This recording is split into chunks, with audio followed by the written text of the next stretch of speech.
Хәйлі күн исәміз, хөрмәтле коллегалар, безнең җыр икенче иҗат лабораториясенең гала концертына багышланган матбугат очрашуын башлап җибәрәбез һәм безнең бүгенге кунакларыбыз. Гүзәл Рәмзил кызы Сәгыйтова, Казан шәһәре башкарма комитеты җитәкчесе урынбасары, Артур Исламов, Татарстан Республикасының атказанган артисты, Лилия Фәйз кызы Гыйбадуллина, шагыйрә, Татарстан Язучылар берлеге әгъзасы һәм Ильяс Камал, композитор, Кәрим Тинчурин театры оркестрының сәнгать җитәкчесе һәм баш режиссеры. Гүзәл, иң беренче булып сүз сезгә, гомумән әлеге проект хакында быел кемнәр катнаша, нидә булса үзгәрешләр бармы, яңалыклары хакында әлеге проектны сөйләп китсәгез иде. Хәерле көн исәнмесез. Безнең җыр иҗат лабораториясенең шушы концертын, гала концертын без бик көтәбез. Дөресен әйткәндә, бик дулкынланабыз. Хәтта менә мэриядә күпме чаралар була, бит көненә 2-3, ләкин калып чарасы ул аеруча ниндидер дулкынландыргыч. Беренчедән, ни өчен? Безнең җыр 2019 елда булган иде, хәтерләсәгез. Анда шундый матур җырлар туды һәм инде без әлбәттә ниндидер шушы уңышны кабатларга тиешбез. Әлбәттә бәхәсләр дә булды һәм бу бик яхшы бәхәсләр булуы бөтен кешегә дә ярап булмый һәм инде әлбәттә һәрбер җыр, яңа әсәр ул беркайчан да шедевр да була алмый. Шедевр булмаса да халык күңеленә керә алмый бит, бу инде икенче мәсьәлә. Менә быелгы безнең җыр чынында яңалыкларыбыз да бар. Менә безнең калипнең 10 еллыгы барганда, ни өчен юбилейда һаман да инде өлкән нәйгән калиплеләр катнаша, ни өчен яшьләр юк дигән сорау булды. Ләкин безнең инде ул вакытта безнең җыр әзерләнеп килә иде һәм без кыю рәвештә әйтә аладыр, безнең яшьләребез бар. Шагыйрьләребез дә, композиторыбыз да, җырчыларыбыз да, аларны менә әйтеп тә китергә буладыр. Шагыйрьләрдән мәсәлән Ильяс Фәйзрахманов дигән егетне ачтык, Әдилә Әхмәтҗанова, композиторлардан Лилия Исхакова, Динар Айдар Ниязов. Һәм инде менә безнең 2019 елда баянда уйнаган Айдар Салахов, ул инде Мәскәүдән кайта, быел үзен композитор буларак менә тәкъдим итте һәм безгә бик ошады бу җыр туды. Айдар Салаховны әйтергә мөмкин һәм җырчылардан әлбәттә Динар Шәрәфетдиновның инде исемен күпләр белә. Динар, Аида Ибракова, Татьяна Ефремова, Анастасия Макарова да шундый кызык килеп чыкты. Аның безнең гомумән калипкә катнашы юк иде моңа кадәр, ләкин инде безнең быел экспертларыбыз бар. Миләүшә Тамимдарова, Миләүшә Амировна шундый үзенең фикерләрен әйтеп, бик әтрафлы шундый анализ ясап безгә бик булышты һәм безнең инде кайбер композиторларыбыз да башкачарак эшли башладылар, җырларын үзгәртеп. Рәмис Әймәт шагыйрьләрдән, Рәмис тә ул җыр сәнгатен яхшы аңлый. Менә алар безнең белән булдылар һәм инде Зөлфия Авзалова, Әлфия Авзалованың истәлеген мәңгеләштерүче Зөлфия апа да безнең белән булды һәм инде менә шул лабораторияның берсен Миләүшә Амировнаның укучысы буларак инде Миләүшә Анастасия тыңларга килгән иде һәм ничектер бер җырны кабатлап күрсәтте дә, әйтәм, әллә катнашасыңмы, катнашырга теләгең бармы? Бик теләр идем дигәч, без инде аны да үзебезгә алырга булдык. Шуңа күрә менә шундый яңа исемнәр бар. Килегез, күрегез, инде безнең әлбәттә калипләребезне инде сез барыгыз да яхшы беләсез. Ул шагыйрь дә, композитор да, менә кайберләре бүген безнең белән, без аларсыз беркемдә түгел, калип гомумән аларсыз булмас иде. Минем нәрсә генә әйтәсем килә, менә инде 10 ел, 11 елга китте бит, ләкин менә бу калиплеләрдә булган энтузиазм, хәтта атказанган артистлары, халык артистлары булсалар да бит, менә бу энтузиазм бетмәгән. Менә бу иң мөһиме. Алар теләп шушы лабораторияга киләләр, иҗат итәләр һәм инде лабораториядә менә Рузилә Мөхәммәтова безне күзәтте. Ул бөтенләй башка атмосфера, ул ниндидер яну, бер-беребезне күзәтү. Елаулар да бар, бәхәсләр дә бар, гомумән бөтенесе дә була. Гадәттә лабораторияда. Ни өчен жюри әгъзалары быел юк? Әлеге проектта.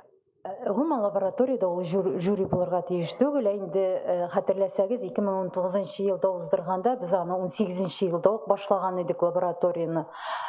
Безнең коронавирус башланды һәм инде без бераз гына менә иҗатчылар теге сүлпәнәймәсен, ниндидер шушы процесс барсын дип уйлап чыгарылган әйбер иде бу безнең сайлап алу туры. Һәм инде ул вакытта без 2 тур ясаган идек безнең җырда. Һәм җырлар да 2-гә күбрәк иде. Инде бер концерт программасы ул әлбәттә инде 20-24 җырдан да артырга тиеш түгел. Безнең ул вакытта 40-ка якын җыр туды да һәм безгә нәрсә эшләргә? Әлбәттә экспертлар чакырдык та инде җаваплылыкны үзебезгә алмадык. Кайсы җырны чыгарырга, кайсы җырны төшереп калдырырга. Менә шулай итеп жюри әгъзалары кистеләр. Һәм без хәтта оештыручылар да бөтен менә бу сайлау белән килешеп бетмәгән идек. Бәлки шуңадыр да. Һәм иң мөһиме гала-концерт кайсы көнне, сәгать ничәдә һәм кайсы залда узачак. Чөнки гала-концертка багышлап башладык. Иң мөһим. Миңа шундый уңайсыз иҗатчыларга һаман дәшми. Алар хәзер аларга да сүз бирәләр. 28 май, моңарда мин тыңлыйм гына. 28 май филармония залы, журналистлар сезне кадерле кунак булып көтәбез әлбәттә һәм тамашачыларыбызны да. Чөнки беренче елны хәтта коронавирус әле бетмәгән иде. 1 октябрьдә булды ул, мин хәтерлим. Хәтта ул вакытта да зал тулган иде диярлек. Һәм инде аны безнең ТМБ Яңа гасыр каналы әле һаман да кабатлый ул концертны һәм без аларга да шулай ук бик рәхмәтле. Һәм Татар-Информда турыдан-туры эфирда ул концертны күрсәтте. Шуңа күрә кайтавазлар бик күп булды. Хәтта һаман да әле без кайтавазларны алабыз. Чөнки менә бу кабатлау бара. Һәм инде шушы иске җырлар, хәзер безнең өчен иске җырлар, алар җыр кабатланган саен күңелгә керә бит. Менә шул рәвешле инде кеше күңеленә дә үтеп керделәр дип әйтергә мөмкин, хаклы рәвештә. Рәхмәт, Гүзәл. Артур, сүз сезгә. Беренче иҗат лабораториясендә сез моң авазы җыры белән чыгыш ясаган идегез. Ялгышмасам, быел нәрсә көтә? Кем белән бик кызыклы дуэт диделәр. Кемнәр язды аны? Композитор, шагыйрь, микрофонны кабызып. Хәерле көн, дуслар. Зур рәхмәт чакырганыгыз өчен. Әйтергә кирәк, бу чынлыкта да бик матур шушындай бер иҗат лабораториясына әйләнде. Шушы лабораториядә шуңа кадәр безнең үзебезнең яшьләр, талантлар җыелуы бер җирдә.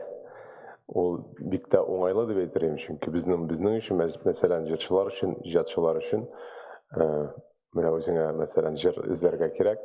Нинди стильдә булырга тиеш һәм кемгә, мәсәлән, нинди җыр сөйләргә икәнен, шунда бу иҗатчылар арасыннан сайлап алып була. Ул бик тә уңайлы. Теге эзләп йөрмәскә, инде сразу беләсең, нинди композитор яисә нинди шагыйрь, нинди стильдә яза. Бу чынлыкта да безгә бик уңай шушындай кирәк лаборатория булды инде. Быелгы сезонда миңа җирәбә буенча дуэт җирәбәсе эләкте. Анда без Миләүшә Хәйруллина һәм Гөлназ, композитор Миләүшә Хәйруллина һәм шагыйрә Гөлназ Газизова белән инде дуэт итеп без үзебезне командага Илгиз Шәһразиевны чакырдык. Шуның өчен бик тә кызыклы, шушындай дәртле бер җыр әзерләнә. Инде сезгә дә күңелегезгә ятыр дип ышанып калабыз. Бу җырны инде экспертлар хит булачак дип әйтәләр. Менә карарбыз инде аларның фикере халыкныкы белән туры киләме? Хит булдырырга тырышачак. Ну, бик кызыклы. Ләкин менә әле ул вакытта беренче лабораториядә Эльза белән Артурның Казаным дигән җырда менә ул Казаным яңа шулай бит менә Яңа сулыш белән хәзер инде Казанның бөтен чараларында менә быел клип төшерелде. Гомумән Казаным җыры әле менә яңа үз юлын тапты диергә дә мөмкин. Ләкин менә быел Эльзаның мәсәлән, ул бит лаборатория, гомумән иҗади шундый процесс, монда берничек тә алдан белеп булмый. Монда беренчедән без барыбер җирәбә хәлитә күбәйберне әҗирәбә инде ул очраклы рәвештә килеп чыга. Менә мәсәлән, Эльзаның быел әле җыры белән теге бер җыр иҗатчылар белән дә эшләп карыйбыз, икенчеләр белән. Монда инде әлбәттә теге шул вакытта җирәбә чыкты, син ул композиторларга туры килде дигән сүз түгел. Монда бу инде иҗади процесс.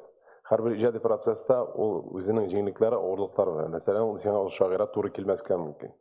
Яисә ул композитор туры килмәскә мөмкин. Шул очракта инде безнең оештыручылар яңадан җирәбә сәләп уйлап нәрсәдер менә майтаралар. Демәк, Эльзаның сез тандемындагы иҗатташларны алыштырдыгызмы, я булмаса нәрсә? Ничек килеп чыкты? Бу хәзерге вакытта Эльзага яңа команда җыелды. Яңадан кирдән булачак. Яңа җыр булачак Эльза. Аңлашылды. Рәхмәт, Лилия. Гөлнур Корбанова һәм Илмир Низамов язалар. Лилия, сүз сезгә, ни рәвешле сезнең быел 2 җыр килеп чыкты. Башкаларның берәшәр генә, сезнең 2 җыр. Хәерле көннәр. Менә лаборатория дибез бит инде. Ул бит тәҗрибә ясау мәйданчыгы лаборатория. Менә бу безнең җыр иҗат лабораториясе, ул шуның белән кадерле дә. Анда тәҗрибәләр үткәреп була. Тәҗрибә ул нәрсә дигән сүз? Менә Артур әйткәнчә, бер-береңне чамалыйсың, бер-береңне өйрәнәсең, күзәтәсең. Гомумән танышасың иң элек. Аның бөтен кыйммәте дә шунда, менә бу безнең җыр лабораториясының, миңа калса, минем фикеремчә, без бит инде аерым-аерым, менә кайдадыр җырчылар бар, кайдадыр композиторлар, шагыйрьләр бар, аерым бер төркем булып йөрибез, ләкин бер-беребез белән аралашмыйдык, бер-беребезне белмидек. Менә бу иҗат лабораториясында без инде бер төркем, бер команда буларак оештык. Һәм кемнең темпераменты нинди, кемнең дөньяга карашы нинди, кемнең татар җырына зәвыгы, карашы нинди гомумән, бер-береңә туры килә торган химия булырлык. Әнә шул химия барлыкка килерлек иҗатташ дуслар эзлисең. Лабораторияның максаты шул дип беләм мин, минемчә. Ул бит инде популяр булып китәрлек, теге татар җыры буларак халык тарафыннан кабул ителерлек һәм башка милләтләргә дә тәкъдим ителерлек чын сәнгать әсәре, чын җыр, ул җыр тексты, көй һәм җырчының менә 3 кыйммәтнең бергә туры килүеннән тора торган, бик сирәк барлыкка килә торган иҗат әсәре. Менә без бу лабораториядә әнә шул нәтиҗәгә килергә омтылабыз, тырышабыз һәм менә быелгы сезонда да ул безнең шушы тәҗрибә җимеше буларак 2 җыр барлыкка килде, Аллага шөкер. Без инде җирәбә буенча мәхәббәт турында дуэт язырга тиеш идек Алмаз Хөсәйновка һәм Алсу Фәйзуллинага. Ул җырны бик яратып яздык без Гөлназ Закирова белән. Әле шунсы кызык, Гөлназ да, Алсу да, мин дә, Алмаз да инде теге энтузиазм бетмәсә дә, яшьләр булып исәпләнсәк тә, урта яшькә җитеп киләбез. Гаиләле, һәрберебезнең 2 бала һәм безгә мәхәббәт турында шундый яңгыраулыклы, темпераментный җыр язырга кирәк иде. Һәркадәри эшләдек. Минемчә бик яхшы җыр килеп чыкты. Экспертлар аны менә Алмаз белән Алсуга сезнең тавышларыгыз туры килми дигәнрәк сүзләр әйттеләр инде. Шуннан соң без Алсу Фәйзуллина бит ул артистка, ул бик талантлы шәхес. Дуэтта ул телисеңме, теләмисеңме, менә минем күзлегемдә шулай кабул итәм инде мин. Барыбер кем дә булса бераз читкәрәк китергә тиеш дуэтта, әйме? Мин шулай кабул итәм, һәр хәлдә сәхнәдәге һәр дуэт итеп җырланган җырны кемдер анда алгы планга чыгарыла, кемдер аңа ияреп кенә, юл биреп кенә бара торган кебек тоела миңа һәр хәлдә. Менә Алсу белән Алмазда ул шулайрак килеп чыкты. Безнең Алсуны аерым да тәкъдим итәсе килде. Аның тавыш мөмкинлекләрен, аның талантын аерым да тәкъдим итәсе килде һәм Алсу өчен өр-яңа җыр язылды. Һәм бик яхшы җыр дип уйлыйм мин. Менә шул. Рәхмәт. Ильяс, сүз сезгә, сезнең тандем хакында да сөйләп китсәгез, нинди әсәр көтә безнең гала концертта? Хәерле көн, хөрмәтле коллегалар. Бик кызык булды бу. Җирәбә буенча сайланды бит инде командалар. Шулай туры килде. командада шагыйрә Эльвира Хаджиева һәм җырчы Эльмира Кәлимуллина. Менә без Эльвира белән инде бик яшьлек балачак дуслары дисәк тә була, 15 елдан артык без таныш булуыбызга. Ләкин менә инде җырлар тудырган булмады. Ләкин ничек әйтим, теге фикердәшләр булып яшәдек, бик күп уртак иҗади фикерләр булды. Әмма менә шушы лаборатория безне бик кыздырып җибәрде. Без бер юлы 2 җыр яздык. Шулык команда кысаларында инде берсе аның салмак җыр килеп чыкты, берсе дәртле җыр. Һәм инде Эльмира Кәлимуллина белән без сәхнәдә бик күп бергә эшләгән булды. Һәм ничектер үзеннән-үзе туры килде, менә фикердәшләр җыелды да. Һәм ниндидер яраклашу да булмады. Без баштан ук бер сулышта булып иҗат иттек шушы җырларны. Һәм шуның берсен инде Алла белсә ишетәчәкбез шушы концерт кысаларында. Икенче да ишетәбез менә. Юк, берсен. Алла белсә. Димәк, кайсы җырны сез тәкъдим итәсез нәкъ менә шушы галактика? Яңа җыр тыныңнан йөрәгем тоярмын дип атала ул җыр. Мин нәрсә эстәп куясым килә. Менә бу лабораторияның никадәр әһәмиятле булуы. Менә беренче сезоннан 4 ел узган булса да, ул барыбер әле беренчесенең шаукымы һаман бара, һаман җырлар яңгырап тора. Шуның күп өлеше менә беренче лабораторияда язылган җырларның, алар инде җырчыларның репертуарында, төрле бәйрәм чараларында яңгырап бара, дәүләт күләмендә уздырылган чараларда. Һәм шуңа күрә бу бик уңышлы узды беренчесе, икенчесе дә шулай булыр дип без бик өметләнеп калабыз. Рәхмәт. Яс, ул безнең композитор гына түгел, ул ни өчен бүген пресс-конференцияга да чакырдык. Ильяс Камал ул бик тыйнак кеше.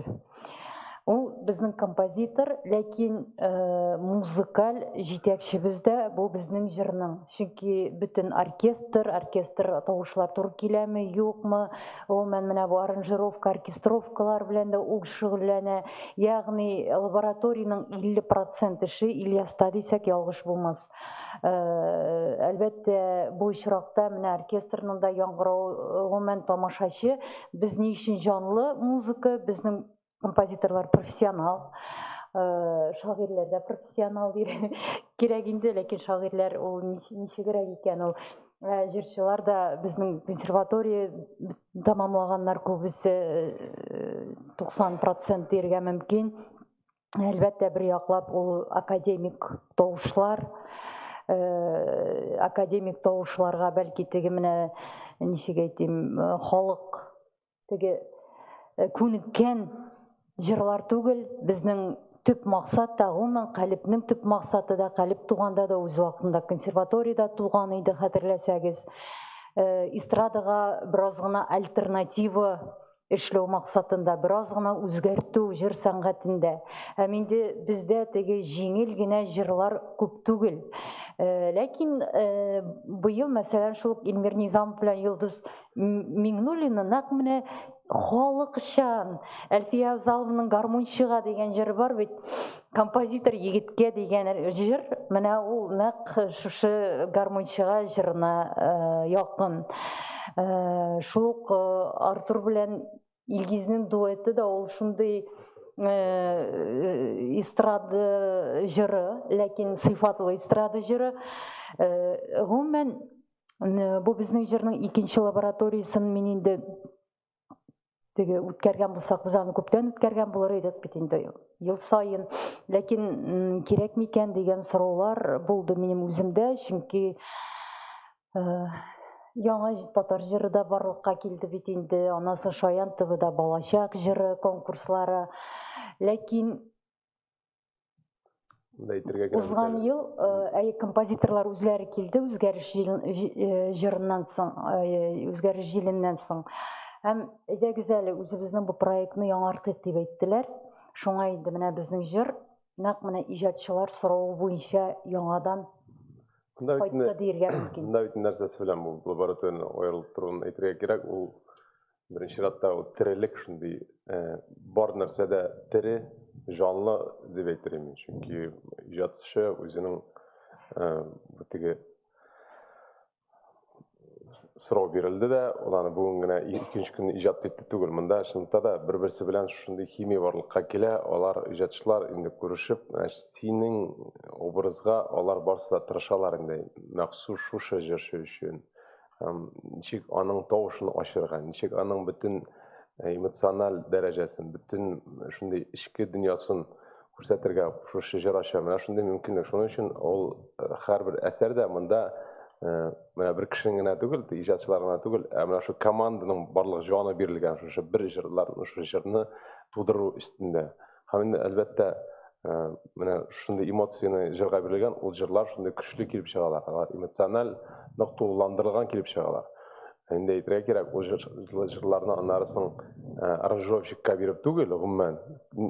Гадәттә ничек эстрадада җыр языла да, нинди аранжировщикка бирәләр дә, ул аранжировщик үзе эшли дә, һәм монда бернинди дә теге менә бәйләнеш юк иҗатчылар арасында.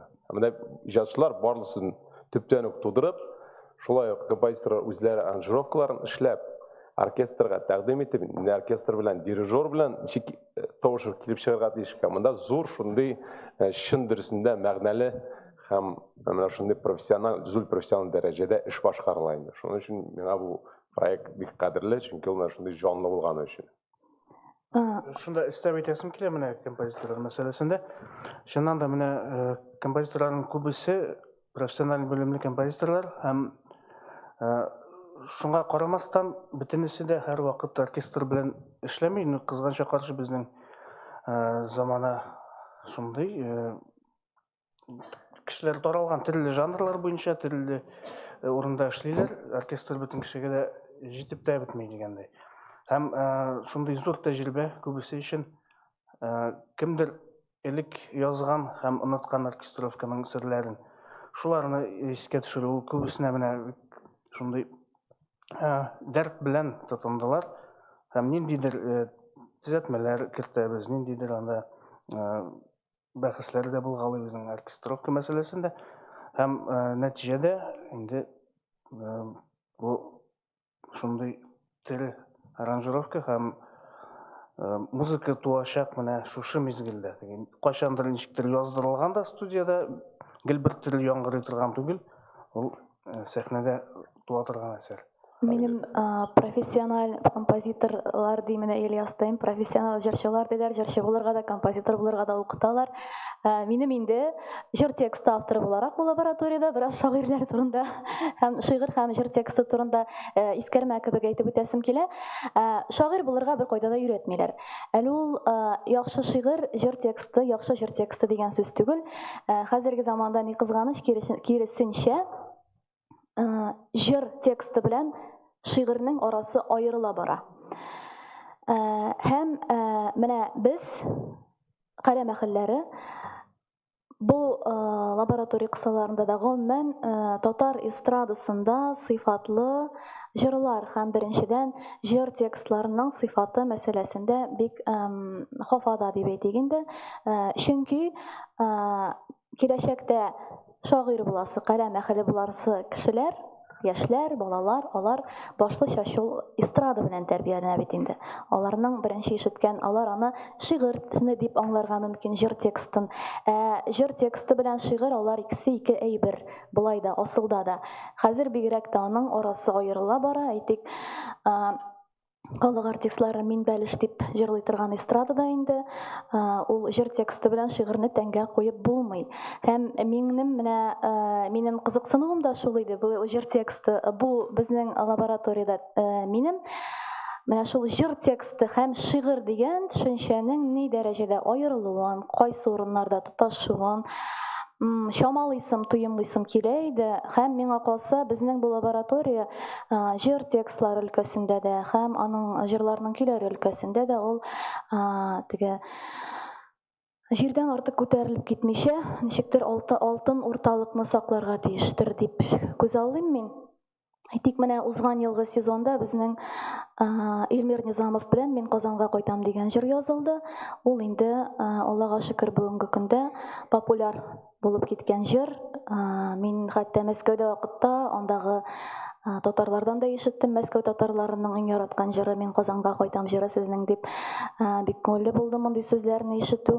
Һәм менә ул, кабатлап әйтәм, ничектер теге югары чараларда гына түгел, шул ук гади халык эстрадада да үтеп керерлек, популяр булырлык җырлар тудыруны максат итеп куйдык инде без. Һәм бу максатка ирешеп киләбез дип чамалыйм, Аллага шөкер. Бүген монда афиша юк икән исемнәр белән. Әлбәттә инде безнең җырчыларында һәм композиторларында атасы килә. Без яңа кешеләрне әйттек, бит ул шул ук Ләйлә Карлыгач, менә шагыйрьләрдән, бәлки Лилия миңа ярдәм итәрсең инде. Луиза Янсуар, Илмира Җәлилова, Резида Гобаева, Йолдыз Миңнуллина әйттек, Эльвираны әйттек, Гөлүсә Батталова, әлбәттә. Гомумән менә Гөлүсә бит инде беренче лабораториядә бик күп шигырьләр язды. Гомумән шу беренче лабораториядан соң Гөлүсәне, аннан соң бөтен җырчылар, бөтен композиторлар үзенә алырга тели, шундый шулай кызык. Безнең инде монда җырчылардан да, композиторлар, Радик Салимовлар да бар, Илдар Кәримовлар да бар, Алсу Соңгатуллина, Зөлфия Раупова Мәскәүдән тагын кайта. Әлбәттә Гөлнара Тимурбулатова, ярдәм итегез. Алсу Соңгатуллина. Миләүшә Хәйруллина, шулай ук менә безнең җырда күпме җыр, Гөлназ Закирова, җырчылардан да менә Муса Камалов та, Гүзәл Җиһаншиналар да бар яңа менә исемнәрдән, шулай ук Рөстәм Насибуллин шулай ук кушылды. Инде безнең җырчыларыбызны беләсез, Алинә Шәрифҗанова, Илмир Кәлимуллина. Гомумән бөтен сүз хәзер санап үтү, хәтта менә яшьрәк сез аны хәтерлисез, Рөстәм Хөсәенов, ул татар сүзендә дә катнаша, яшь кенә малай, мэрның премиясе лауреаты да Рөстәм Хөсәенов, гомумән бик матур җырлаучы малай да безнең белән дуэтта. Илгар Исламов белән дуэт җырлаячак, Сөмбел Кыямовалар, алар барысы да безнең белән. Гомумән бу лабораториядә 21 җыр һәм иҗатчылар кабатламый диярлек. Һәм хор. Бу ел безнең Миләүшә Тамимдарованың хоры булачак ярдәмдә, һәм инде Тукай премиясе лауреатлары әйткәндәй, һәм шул ук менә Алинә Шәрифҗанова өчен Рүзәл Мөхәммәд, Шинһәм, безнең яшелчәләр турында. Айдар Абдрахимов. Айдар Абдрахимов җыр язды, балалар җыры Сөмбелә дигән. Монда инде безнең менә бүген безнең Сәйдәш тә әйткәндәй, тагын бер тапкыр финальный прослушивание була үзебез өчен, инде экспертлар һәм безнең тарафтан. Менә анда инде без хәл итәчәкбез. Казан филармониясе, балалар филармониясыннан булырлар дип уйлыйбыз. Вокаль ансамбле, гомумән быелгы сценарий авторы Резида Гобаева, режиссер Радик Бариев, без алар белән Калипның 10 еллыгын эшләдек. Һәм инде безнең җырның кураторы башыннан ахырына эшләгән ул менә Лилия сезнең янда. Мин дә Лилия, син монда утырырга тиеш бүген, мин әйдә күләгәдә калыйм дип, юк, Гүзәл Рәмзиевна, сез барыгыз. Мин сезнең белән булачакмын ди, Лилиягә аерым игътибар, чөнки иҗатчыларга шалтырату, язу, бөтенебезне берләштерү, оештыру, барысы да аның эше. Бик зур рәхмәт, чөнки ул булмаса лаборатория ахырына кадәр барып җитмәс иде. Һәм инде безнең милли бүлек мэрияның Айсылу Лерон җитәкчелегендәге шулай ук. Инде финанс ярдәме, комиссия ярдәмендә эшләнә, 2 миллион акча бирелде. Үзегез беләсез, безнең берничә этап, һәм инде оркестр һәм башкалар. Бу акчалар безгә әлбәттә хәзер азрак икән дигән нәтиҗәгә килдек. Ләкин без инде тырышабыз, билетлар сату буенча да тырышырбыз. Хөрмәтле коллегалар, сезнең сорауларга күчик, Рузилә. Акча мәсьәләсеннән башлыйм. Гонорарлар түләнәчәкме һәм ул бөтен кешегә дә тигез түләнәме? Җырчыга да, шагыйрьгә дә, композиторга да, ниндидер теге мактаулы исемнәренә карамыйча, син кечерәк, син зуррак, дәрәҗәлерәк дип. Гонорар турында уйлаучы да юк, дөресен генә әйткәндә. Мин Калипнең 10 еллыгын инде бушка уздыргач, бер кеше акча сорамады. Гомумән, Калип дигәндә ул гонорар дигән сүз түгел, ләкин бу юлсы без беренче безнең җырдан соң аз булса да түләдек һәрбер иҗатчыга һәм бер тигез түгел шагыйрьләргә әзрәк иде. Илия, моңа ничек карыйсың? Без күнеккән. Бөтен җирдә бушка сүз чыгып Бу ел инде безнең әлбәттә бу менә бу концертка гына җитәр дип уйлыйбыз, чөнки безнең бит әле телевидениедә реклама да бар, радиода реклама, бу әйберләрдә ПТС-га да төшерәбез, шуңа күрә безгә билет сату мөһим. Билет сатылса, гонорарлар булачак, аз булса да. Әлбәттә, инде мондый атказанган артистлар һәм халык артистлары күнеккән гонорарлар түгел. Biz bit inде bu ijatda, Хуман Калиптә инде 10 ел без хәлфчләр дип шулаш үзебезне бу нигә оешма дип әйтегез. Үзебезне оешмага беренче шундый тере үзебезнең татар җырыбыз, татар сәнгате шулай үссен дип, шундый бергә профессионаллар бер җирдә булсын дип, мин шулай күреп, шуңа кушылган иде үз вакытында шушы Калипкә. Һәм бүгенге көндә дә менә шундый бер төрле уйлый торган, инде үзебезнең сәнгатебез яшәсен дигән шундый кешеләр җыелган минемчә монда. Аларның берсе дә әлбәттә бу проекттан без бербез дә акча сорамыйбыз. Сорамадык та, һәм инде әлбәттә монда беренче чиратта безнең сәнгатебез өчен эшләнә бу әйбер. Менә шул Гүзәл ханым әйткән энтузиазм дигән әйбер. Энтузиазмнан башка бер әйбер дә эшләнми инде ул барыбер. Акча турында, гонорар турында уйлап эшләнә торган эш булса, бүген мин монда утырмаста идем. Тагын сораулар, тагын бер сорау бирәм. Бу сорау Гүзәлгә һәм Лилиягә дәдер мөгаен. Менә һәрберсеннән берәр представитель монда, композитор, шагыйрь һәм җырчыдан кайсылар белән эшлисе авыррак, кайсы күбрәк тәртәгә тибә, кайсы күбрәк йолдызлана, һәм гомумән проекттан чыгып киткән кешеләр булдымы, яки аларны җырчыларның каприз аркасында ни булмаганына командалар алышты дисез, элекке командалар чыгып калдымы? Менә шушы мәсьәләләр. Рәхмәт сорауыгыз өчен. Рутилә ханым, миңа калса, мин үзем дә иҗат кешесе. Сәнгатьне эштән беләм, шуңа күрә композиторны да, җырчыны да, әле биючесен дә аңлыйм, шагыйрьләрне дә эштән аңлап, аларның состояниеларын дип торышларын хәзерге моментта нинди дөнья әйләнешендә һәрберебезгә ничек авыр булуга карамастан да аларның һәрберсенең состояниесына кереп, аларны аңларга тырышып, аларны мотивировать итеп инде урыс сүзләре белән ничектер алып барырга туры килде. Әлбәттә, ул җиңел процесс булмады.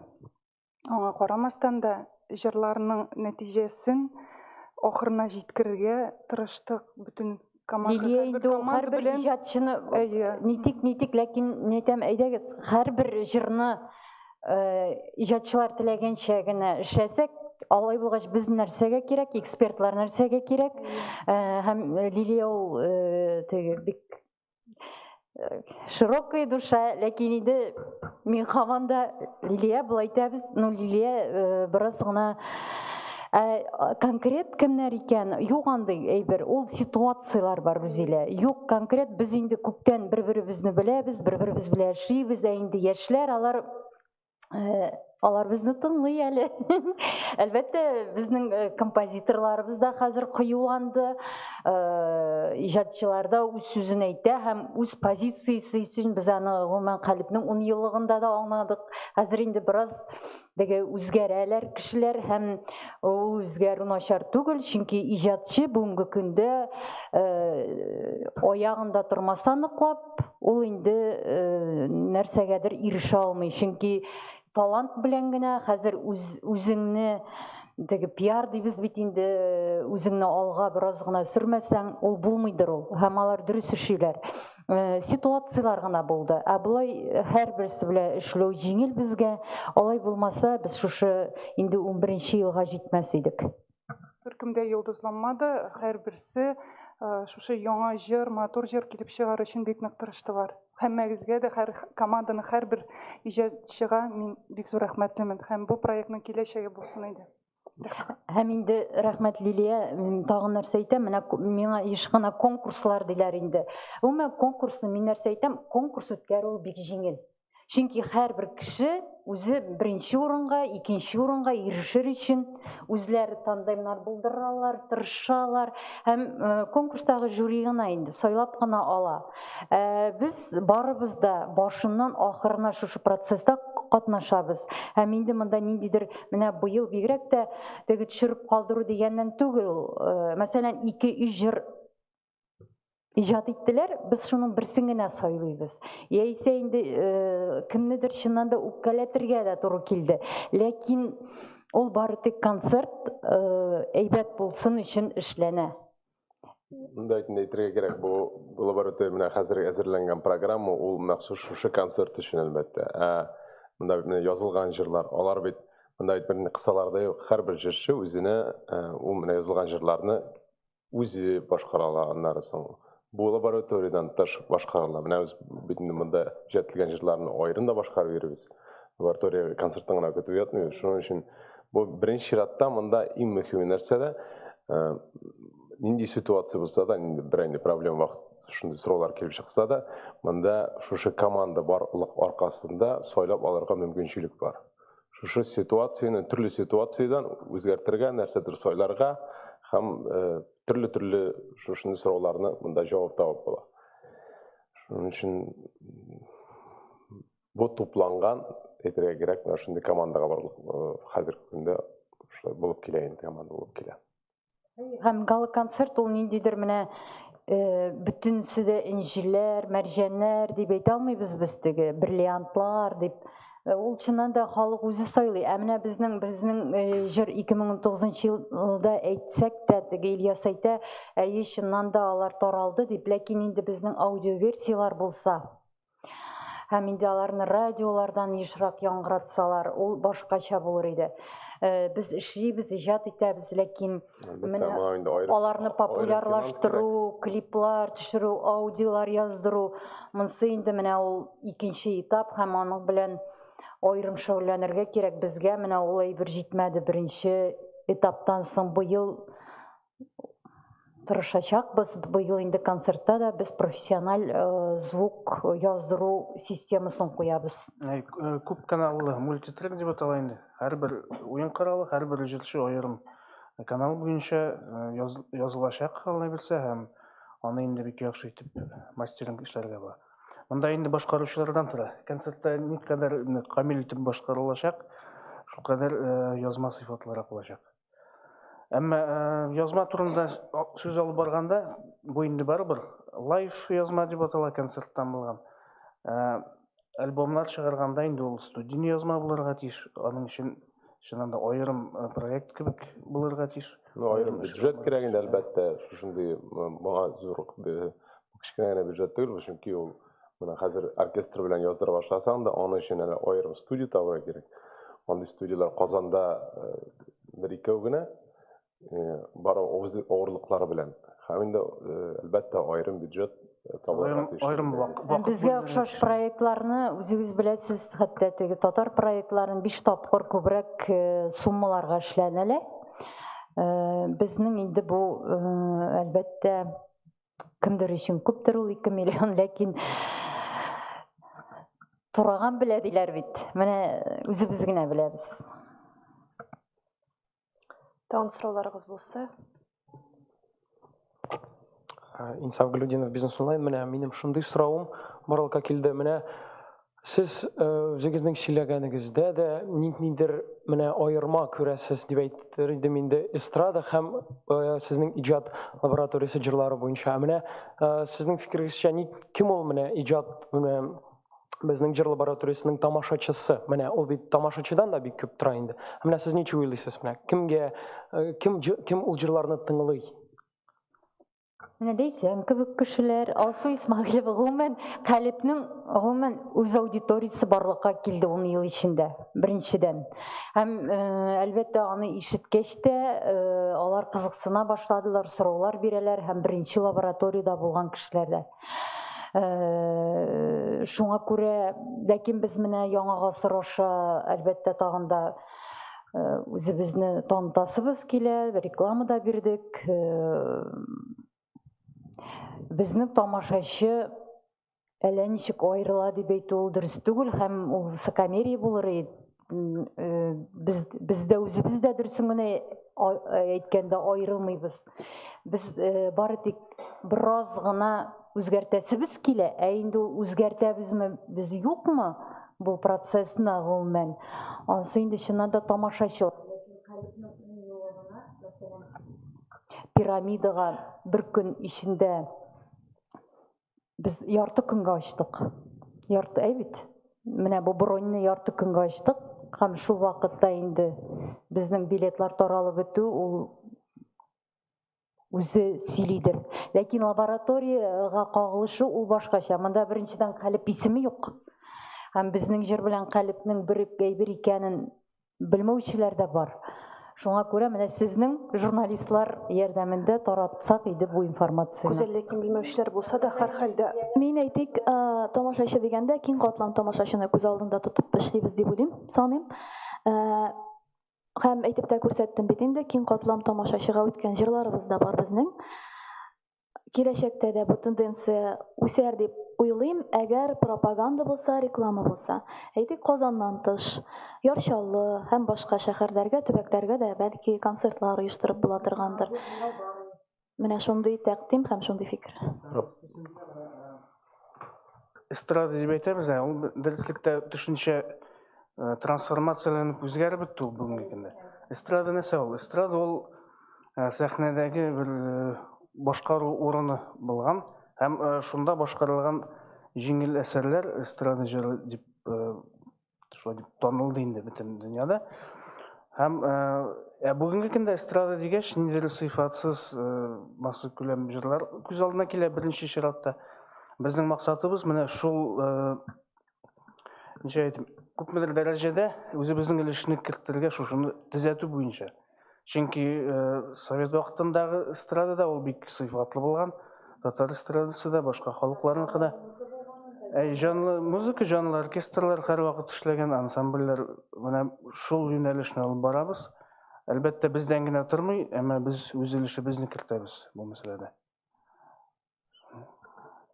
Жетшілік істейсім келе өзім яқтан да, чүнки кіші ол концертқа келгенде барбір жер концерті екен, бірінші ратта ол кім тыңдай, ол жершіларына тыңдай. Әлбәттә, шуңа концертта ең бірінші ратта жерші халық, тамашашы ол жершіні тыңдап отыра. Әгер дә сенің жершің жырлай бермейкен, хит Милоша Хайруллин язсын, хит Эльмир Низамов язсын, ниндигенә композиторлар язмасын, ул җырлый белмәгән, ул җырны башкара алмыйчак бер кашында. Һәм ул халыкка әлбәттә уларны биреп бетерә алмыйчак. Шуның өчен әйтергә кирәк, җырчылардан монда җырчыларның шушы ответственность, җаваплылыгы бик зур. Чөнки менә шушы әсәрләрне ачып бирүләрендән инде беренче ратта җырчылардан тора. Шуның өчен тамашачыга килгәндә дә, тамашачыга концертка килә икән инде, ул беренче ратта җырчыны исендә калдыра. Һәм инде әгәр дә җыр уңышлы була икән, ул җырны аннан соң ул көтә башлый. Менә ул җыр уңышлы булды, ул җырны инде аннан соң әйткәнемчә яздырырга, халыкка ишеттерергә ул икенче ресурслар тора. Аны инде радио, телевидениеләрдә җитештерергә. Монысы инде җырчыларның үзеннән дә торырга тиеш, чөнки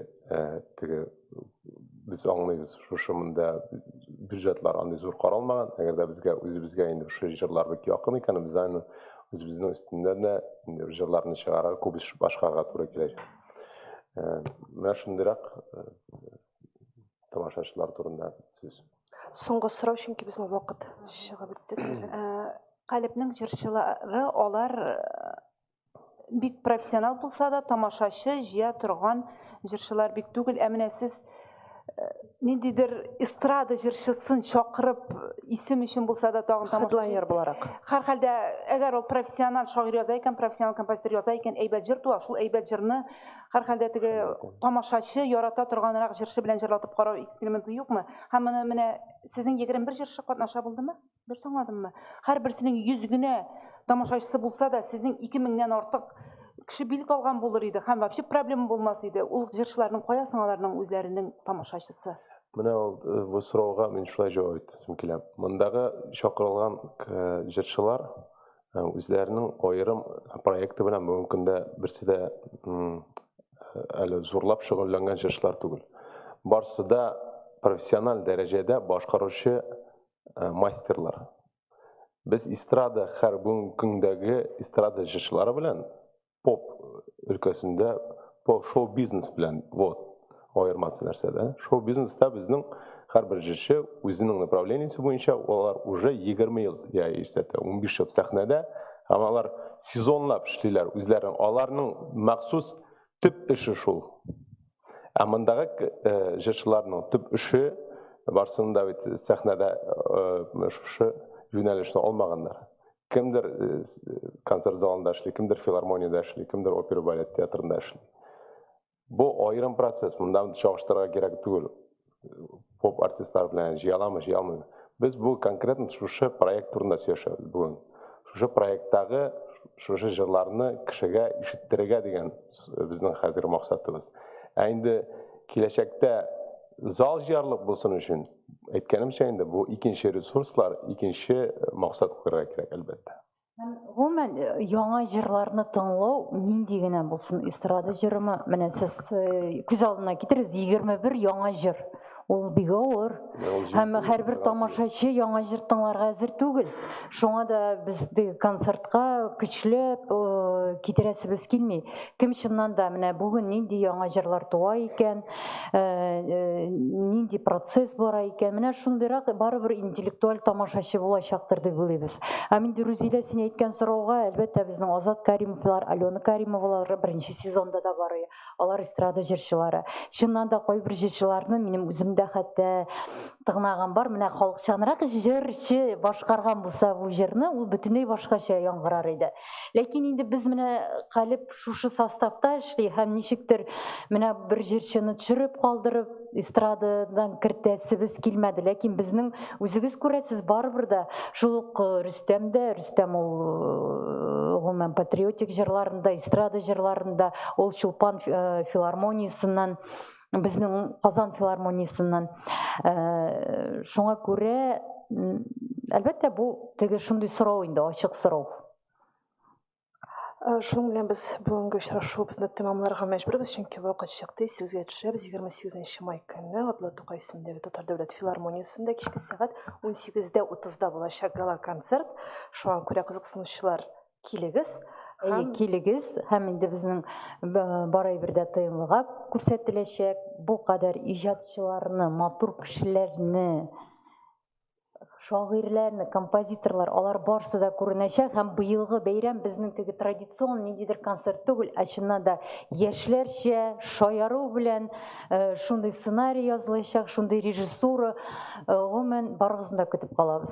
Кызык булачак. Һәм инде шушы үзебезнең татар җыр сәнгате өчен чынлыкта да үз җаныгыз белән бүгенге көндә сез шулай кызыксынып һәм инде җан атып яшәйсез икән, әлбәттә сез бу концертка килергә тиеш. Чөнки безнең менә шушындый лабораториялар аркасында гына бүгенге көндә профессиональ дәрәҗәдә яңа әсәрләр туып тора. Шуның өчен барыгызны көтеп калабыз. 28 май филармония концертлар залы 18:30.